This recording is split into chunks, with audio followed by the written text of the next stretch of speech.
Hello, and thank you for joining us today. Today we are with Jill McMillan, who is with Student Learning Services at the University of Saskatchewan. And Jill is going to talk to us about writing help, avoiding plagiarism. Jill, over to you. All right, so thanks for coming out this afternoon.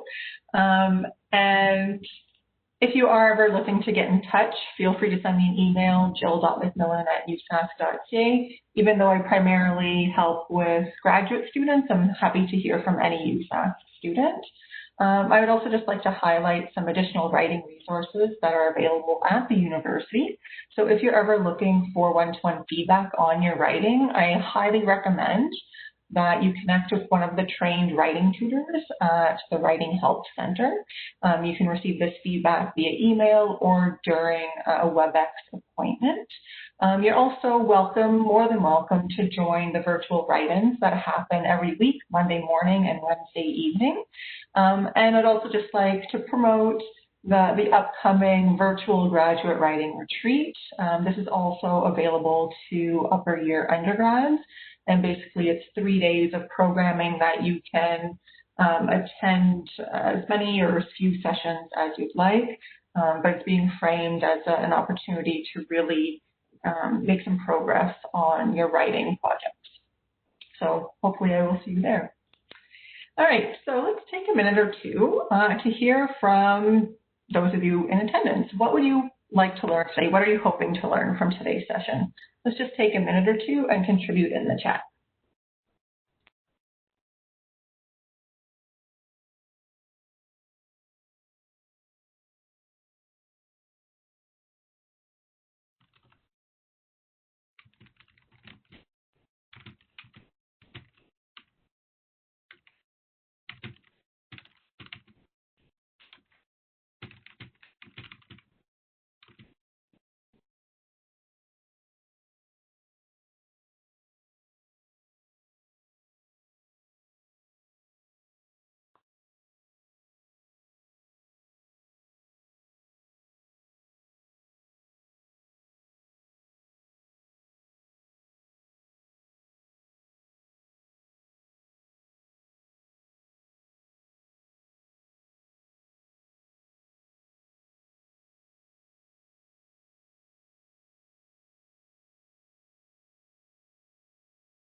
All right, so thank you so much for the contributions, and if you're still typing, feel free to continue your thoughts. What I'm seeing certainly is a trend around concerns around writing. So how to rephrase, how to ensure that we're preserving the essence of the original without it being too close to that original source, how to avoid plagiarism. And there's also a question about the distinction between when to choose summary over quotation. So certainly today's focus is really skills driven. We focus a lot on language in our session together. And so if you have any questions after we go through today's material, I'm more than happy to stick around and answer some of the questions that you might have. So in brief, our focus today is we're going to look quickly at plagiarism, the definition of plagiarism. We're going to review some citation principles. Then we're really going to focus on those language matters and also where to get help. What are the resources that we can connect with to ensure that we don't feel nervous about maybe accidental misconduct. All right, so plagiarism is a concept that we've probably heard reference to. And the reality is plagiarism can be both intentional or unintentional. And what we're going to look more at today is this concept of unintentional plagiarism, because that's what happens when we haven't cited accurately or paraphrased information appropriately. And I think that's why people get a little bit nervous about the concept of plagiarism. So this is the definition from the university. All Canadian universities are going to have a definition of plagiarism or misconduct, and it's really important for students to be aware of how the institution is identifying these sort of concepts. So the definition reads as follows: the presentation of the work or idea of another in such a way as to give others the impression that it is the work or idea of the presenter. Adequate attribution is required. What is essential is that another person have no doubt which words or research results are the students and which are drawn from other sources. So basically, we need to make use of techniques to really delineate, okay, this is the work of someone else versus the work that I have come up with on my own. So it sounds simple enough in theory. In short, it really is this deliberate or careless misrepresentation of another person's work as our own. This can involve stealing ideas or the more stereotypical copy and paste. So even though plagiarism might be unintentional, it might be due to carelessness in our note keeping, for instance. It might be that we haven't sufficiently paraphrased the source material. Unfortunately, the consequences are the same. So really being mindful of where there might be some gaps in your skill set or your knowledge is going to be critical to developing this same skill set to ensure that you are paraphrasing with more confidence. Depending on your experience attending different workshops or hearing about plagiarism or misconduct in your classes, you probably heard repeatedly, don't do it, don't do it, don't do it, but you might not have been taught how to avoid it, or you're simply looking for a refresher. So what we're going to focus on today are some strategies to help avoid accidental plagiarism, because this is one of the more common forms of plagiarism.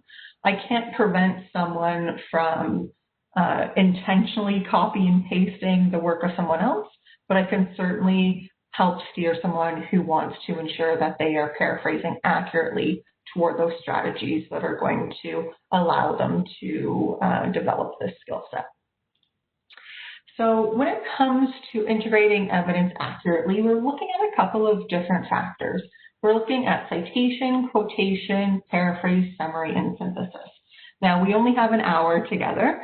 We won't have time to go through all of these. So what we're going to focus on instead are citation and paraphrase, simply because citation is something that we need to be mindful of when we're quoting, paraphrasing, summarizing, or synthesizing. So having an understanding of how citation functions is the foundation to ensuring that all of these other concepts are appropriately supported. And likewise, paraphrase has a lot of overlap with summary and synthesis. So we're going to focus on the two concepts that will translate to a number of other contexts. So I pose another question to you. Why do we cite? Let's think about this for a second. Why do we actually cite? Let's take a minute or two and contribute in the chat box. And I'd like you to think of as many reasons as possible. So let's take a minute or two. So a number of possible responses are surfacing in the chat. We're looking at ideas of respect, so acknowledging the hard work of someone else. We are perhaps doing it to deepen our readers' understanding of the broader academic conversation, the debate that has been emerging. So it can be very useful to highlight simply what's being discussed in that context. And it's also going to serve as an easy to reference source of information. So in the same way that when we're reading someone else's work, if they have citations, as we're reading, we might realize, hey, that's a really interesting source that has been cited, and now I'm interested and want to go to that original. So when we're writing, we are mindful of our own reading habits and how we like to engage with citations as academics. So we cite for a number of different reasons. Number one, avoid accusations of plagiarism. Let's just get that out of the way. But in keeping with some of what was surfaced in the chat, we cite to demonstrate respect by giving credit to other scholars. It helps guide our readers to additional sources. But it's also very useful for helping to strengthen and make visible our own thoughts, theories, and ideas, because we're helping to quite visually distinguish between the work of others and our own. So our interpretation, our analysis, our thoughts, our ideas, our theories, they're going to have fewer citations simply because it's coming from us, and so we don't have to cite that information. It's also a very good practice to get into to demonstrate who we are as an emerging researcher.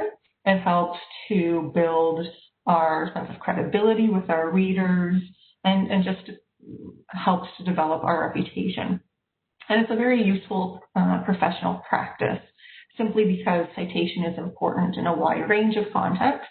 And also just demonstrating awareness of what the expectations are in a specific context is a really good skill to develop, that sense of adapting to a context. Okay, we cite a number of different bits of information. We cite specialized knowledge, such as research findings. We cite analysis and ideas, including theories, research design. So if you were really inspired by someone else's methodology, then you would want to reference that in your work. Statistics, data, images or diagrams, specific wording, so quotes. So it seems like we're citing everything, but there are a few things we don't have to cite. We don't cite common knowledge, and you're going to make judgment about what constitutes common knowledge. So you always have to be mindful of who your intended reader is and the information that you are referencing. Basic historical overview, that's sort of a subsection of common knowledge, and of course your own analysis, your own ideas. And our form of citation is going to be dependent, again, on context. So much of writing is about context. That is probably a common thread of so many of my presentations. And so you're going to want to become familiar with what the citation expectations are. These might be informed by very popular citation style guides, such as APA, Chicago, MLA, Vancouver, for instance, or by journal requirements. So journals might have specific requirements if that's something that you're hoping to do is publish in a journal. But basically, when it comes to citation, we're looking either at in-text citations, so usually as parentheses, the author, date, page number, if there's a quotation, or end or footnotes, so using those little numbers instead. But regardless, the function of the citation is to help direct your reader to the original source that is helping to inform your argument, your writing. And we cite whenever we are quoting, paraphrasing, summarizing, or synthesizing. And one of the things that sometimes people have questions about is, do I have to cite every single sentence? And there are some actual guidelines around this concept of both over and under citing. Oversighting is tedious, but underciting risks misconduct. So if you're a little bit unsure, cite, because the biggest risk that you'll run is that someone will note excessive citation. So we're actually going to look at this in practice. We're going to look at 3 paragraphs that basically have the same information. And I'd like you to take 3 or 4 minutes to read through and identify the possible strengths or weaknesses of each version. And if you can contribute your ideas in the chat box, that would be appreciated. So here we have, again, 3 paragraphs that are pretty similar in terms of the content and the structure. And I'd like you to read through and say your thoughts on version 1, version 2, and version 3. 4 minutes and then discuss. All right, so we're seeing some preference for our third version. We're going to look at all three in detail in order to really see how the citation is being used effectively or not. So in that first version, this is an example of under citation, a very classic example of under citation, I would suggest. Simply, we don't know if the rest of the paragraph is actually attributed to the authors, Richards et al., or if we are now hearing the voice of the new writer. Another version of under citation would be if that citation only appeared at the very end of the paragraph, for instance. And because of this sense of ambiguity, this is where we might run into issues with accidental plagiarism, depending on how well the paraphrasing has actually been done. So the main issue here is that we're just not sure where information is coming from. And this becomes an issue for our readers because they're now having to think about, oh, is this new analysis or is this just reporting on this 2016 study? So it's creating some questions.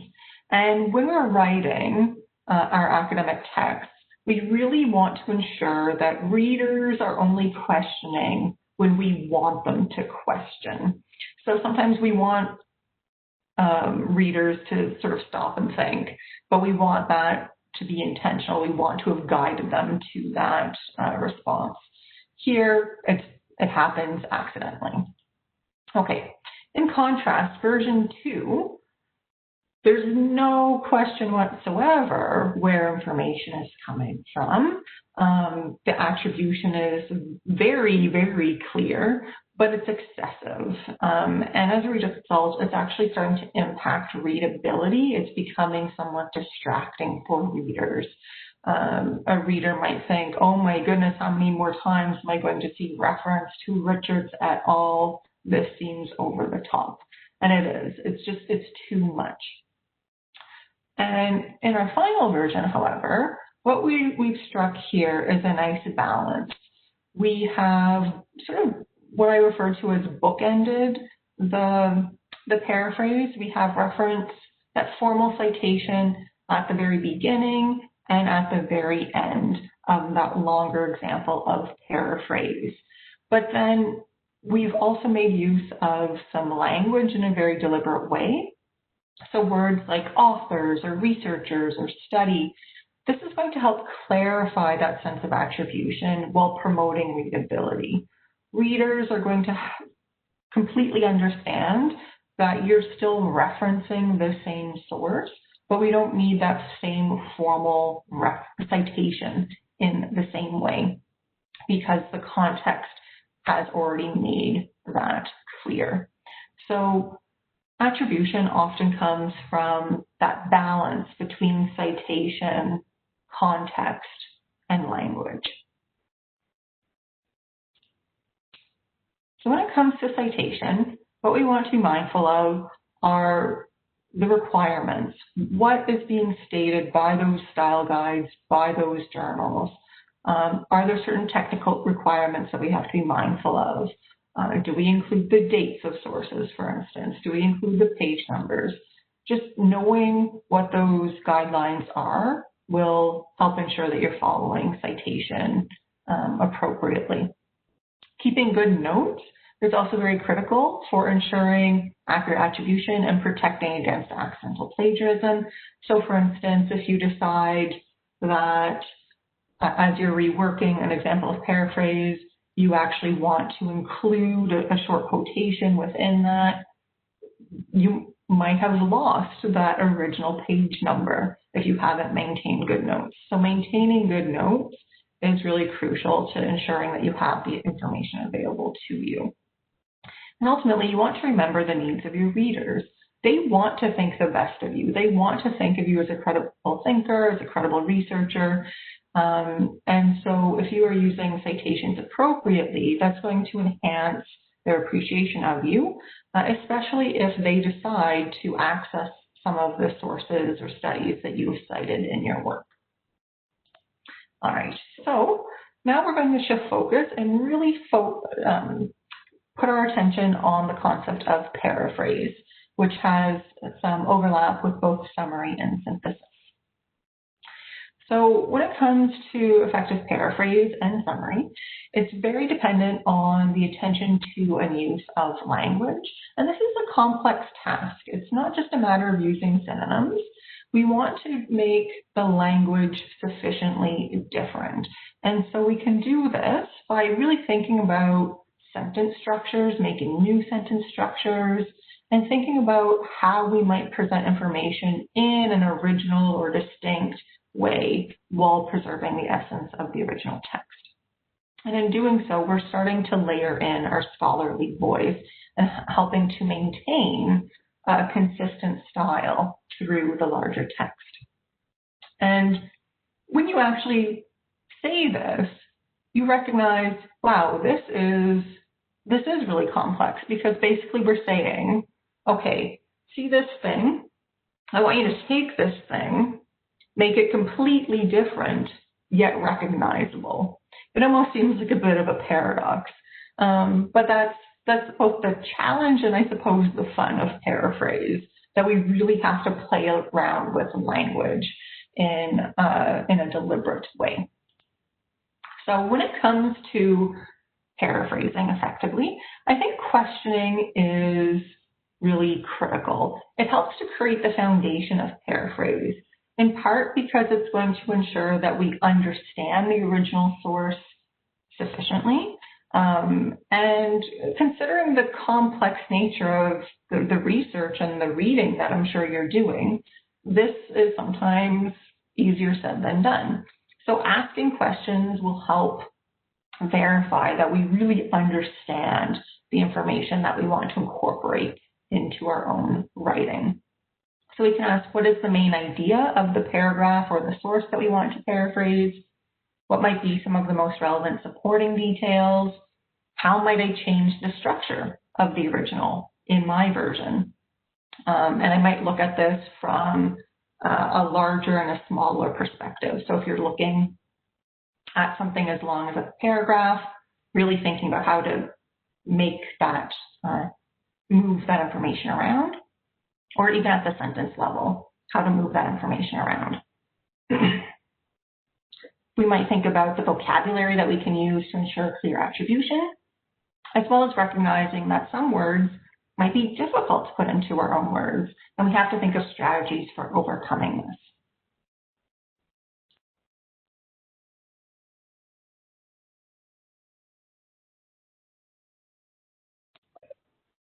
So here we have an example that we're going to start to question. I'm going to invite you to read this to yourself. I'm going to grab a glass of water and we'll be right back. I've had a chance to look at this. It's a fairly short excerpt, and we're looking at this topic around tree planting and the purpose of tree planting in urban areas. So even though it is a really short piece of text, we're still going to ask all of those questions that we surfaced earlier. So this is going to help ensure that we're really understanding the material, but it's also going to help us to generate new vocabulary potentially. So again, I'm going to ask you to contribute in the chat with each prompt. So our first question is, what key idea or ideas can we highlight? So let's take a minute or two and contribute in the chat.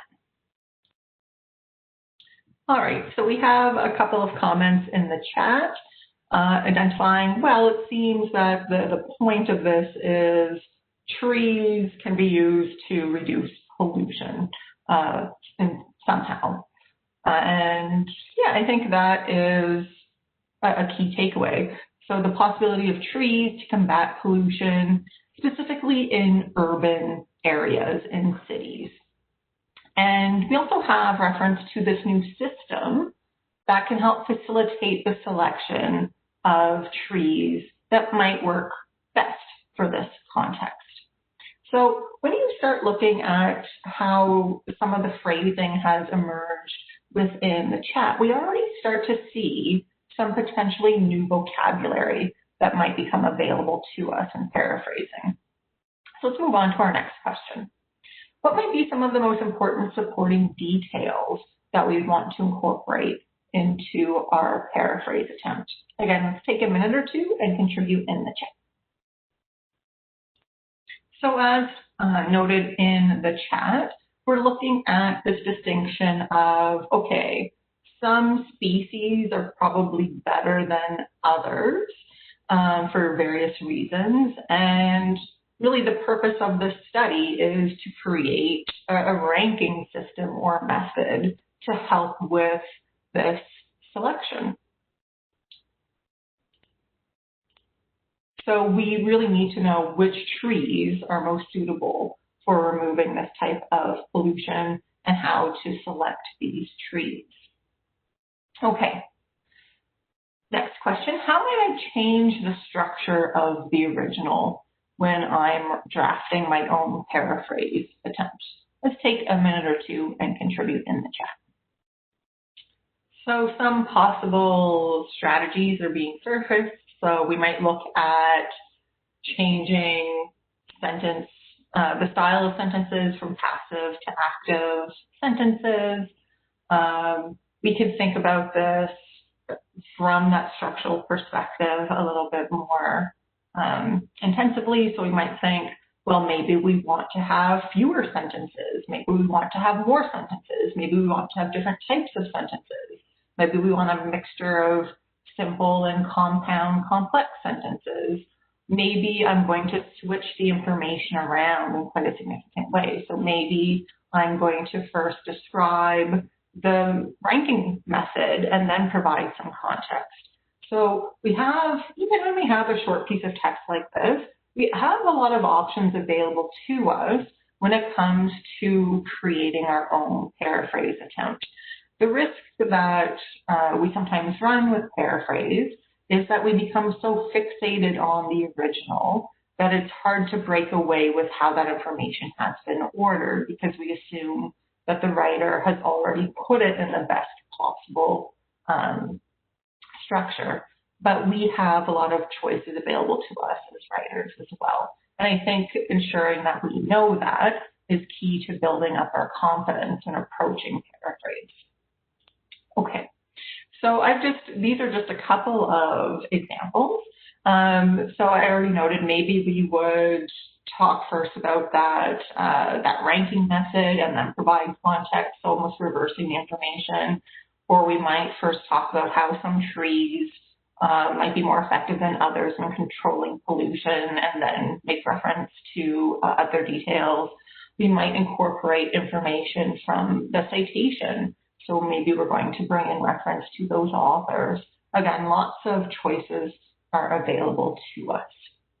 Now, our next question, I have a feeling I'm going to see a lot of the same response here. But what vocabulary, oh, sorry, I'm getting ahead of myself.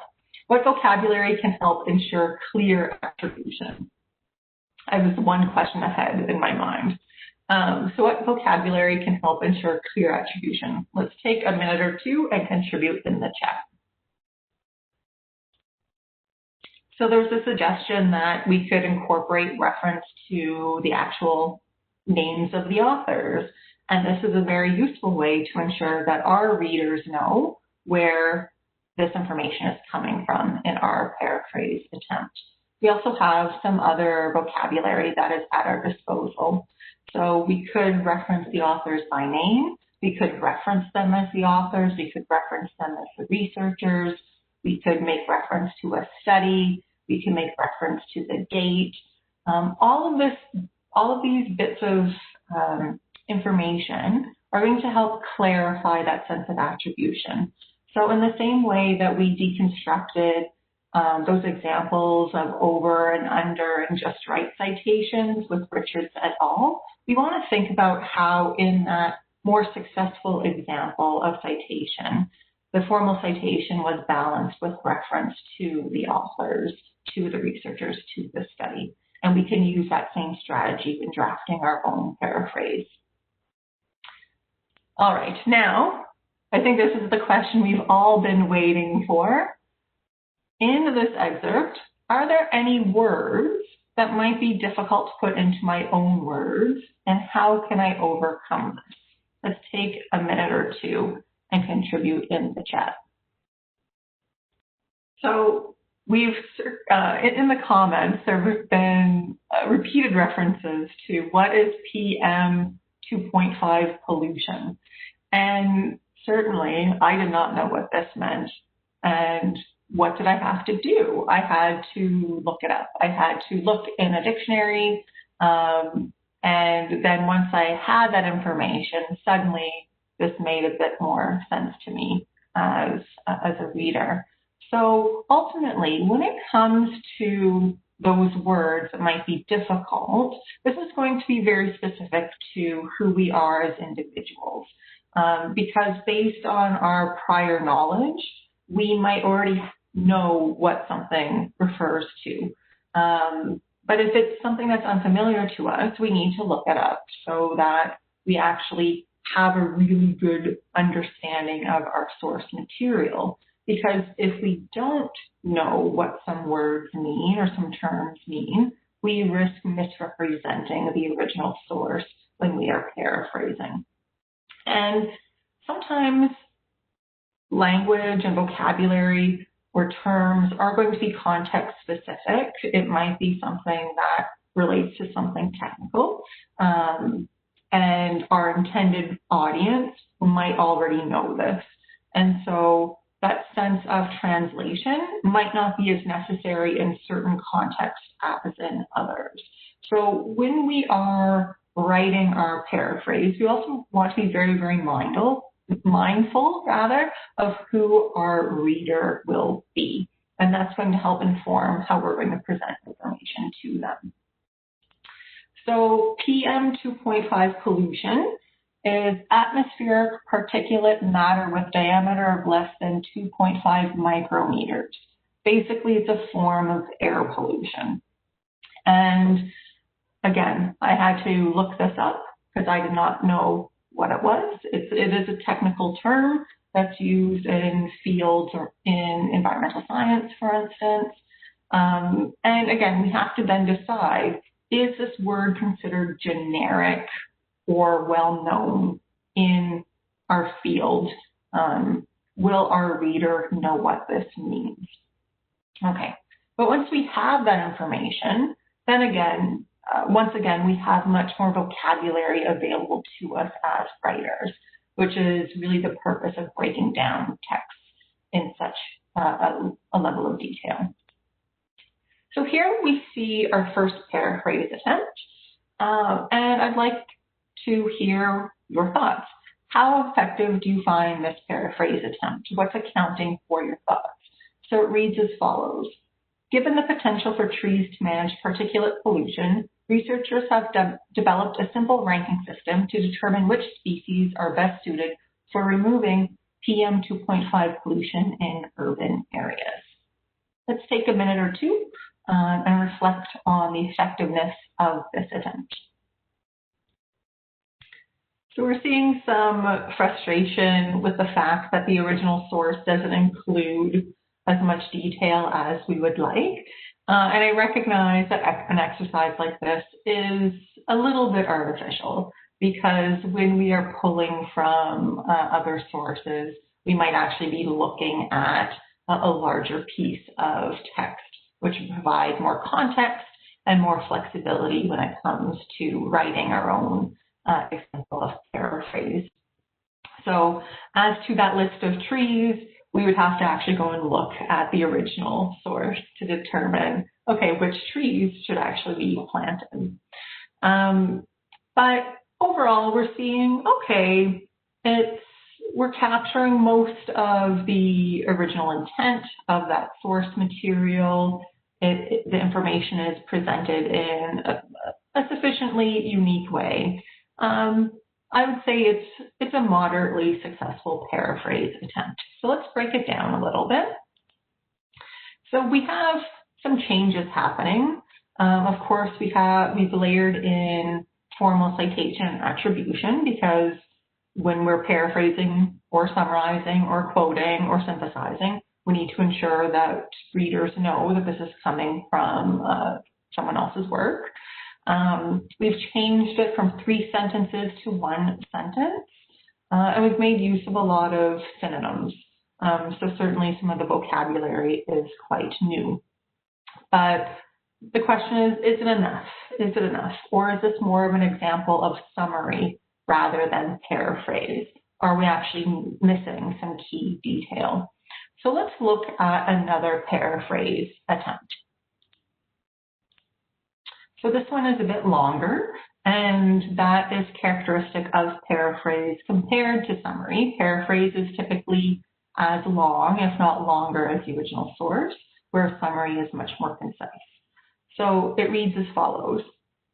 As trees may be used as an innovative means for combating PM 2.5 pollution, the authors of a 2015 study developed a simple ranking system that identifies species best suited for the task. To make species selection straightforward, the system evaluates commonly planted trees to determine which are most appropriate for planting initiatives that target air pollution in urban areas. So how effective do you find this paraphrase attempt? Let's take a minute or two and contribute in the chat.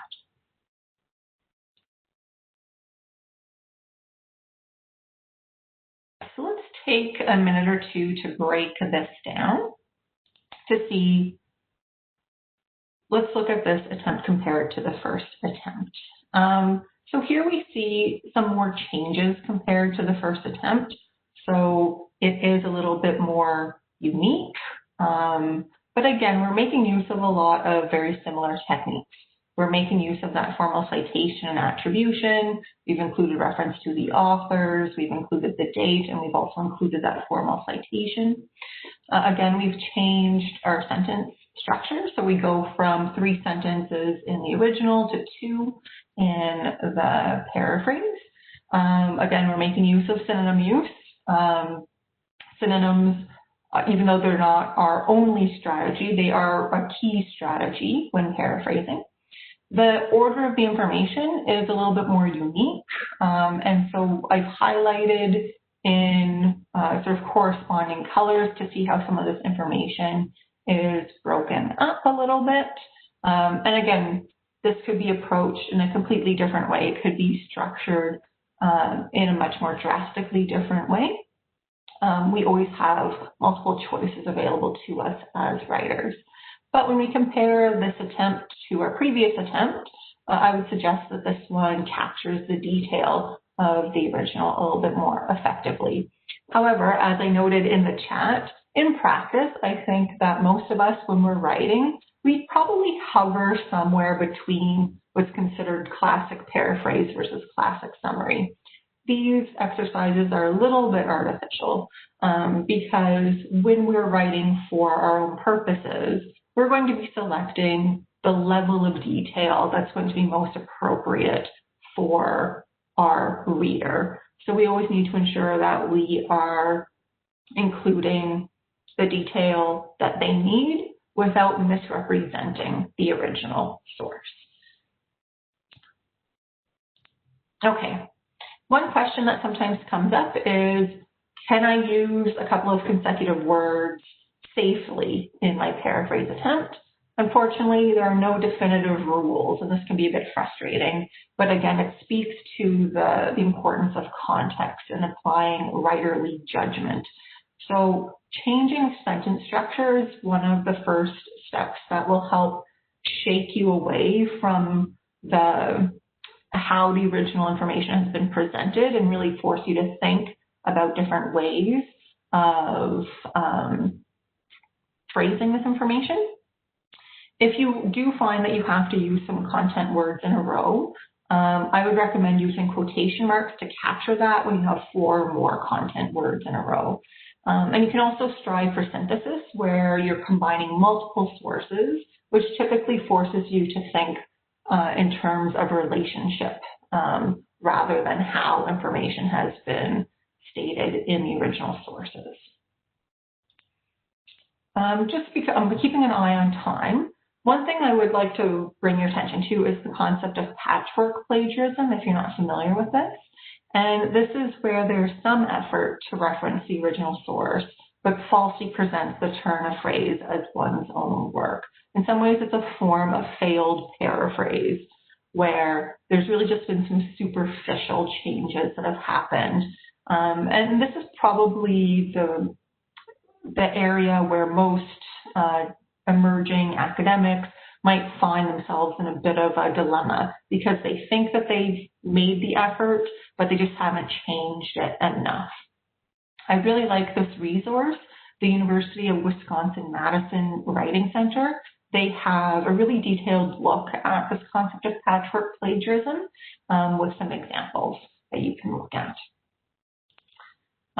So when it comes, again, to making sure you are paraphrasing effectively, do track the information when you're taking notes, just in case you end up having to put some quotations in there. If you already have the page numbers, it's going to be easier for you to reference back. Read the original source for your own understanding. You know, if you have some words that are unfamiliar, some technical terms that are unfamiliar, make sure you know what they are before you attempt to paraphrase. And I recommend try to write the first draft without looking at the original, because sometimes when we're looking at that original, we get sort of stuck because we think, oh, they've already written it so well, but the reality is we can write it just as well in a different way.